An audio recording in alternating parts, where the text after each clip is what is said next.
We all experience stress. 46% of our stress comes from workload. 28% of our stress comes from people issues. 20% of our stress comes from balancing our personal and professional lives. And 6% of our stress comes from a lack of job security.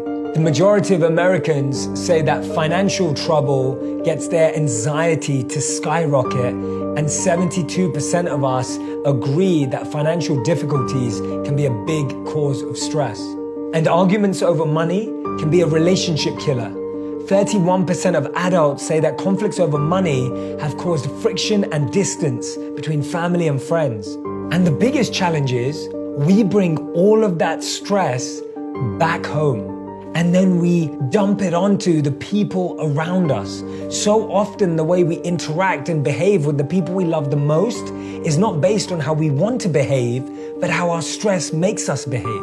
All of our relationships become like trash cans where all we do is we dump that stress into them, on top of them, and into their lives. I've always loved the 5x5 rule.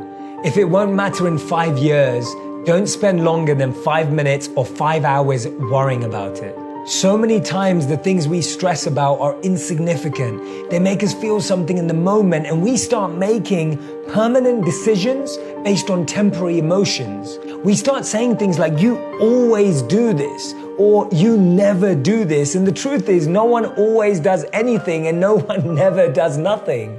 And we all need to ask ourselves, are we carrying weight that's not really ours to carry? Is there some unpacking that we can do? Is there some baggage that we can leave behind and let go of? Because sometimes the weight we need to lose isn't on our bodies, but it's in our minds. And the biggest challenge with keeping on carrying that stress is what we do to let go of it, or at least what we do to think we've let go of it. 31% of us turn to caffeine to reduce our stress. 27% of us choose to smoke. 23% of us choose to take meds, and 20% of us choose alcohol.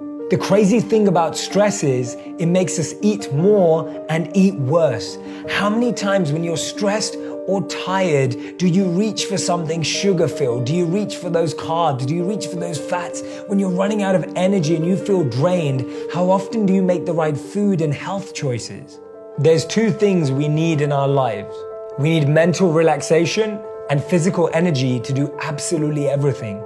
But when those two deplete and we start to get stressed, we try and get mental relaxation through all those other vices, and we try and get physical energy through sugars, carbs, and fats. When it comes to energy, natural exercise is such an incredible way of releasing endorphins and genuinely feeling that boost within our bodies. When we start in the morning, whether it's a walk, whether it's hitting the gym, whatever it may be, hitting that punching bag at the gym is far better than hitting that bottle of wine in the evening. Taking walks and being outdoors in nature has been shown to reduce stress, has been shown to improve and increase relaxation. And for relaxation, meditation is phenomenal. And you may say, I don't know how to meditate.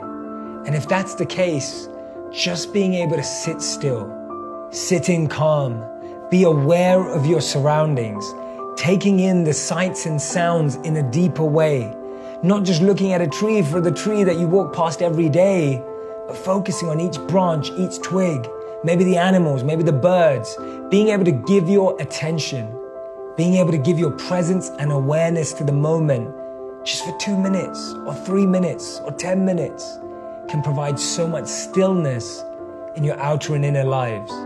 If you're in need of relaxation or energy, try breathing with this.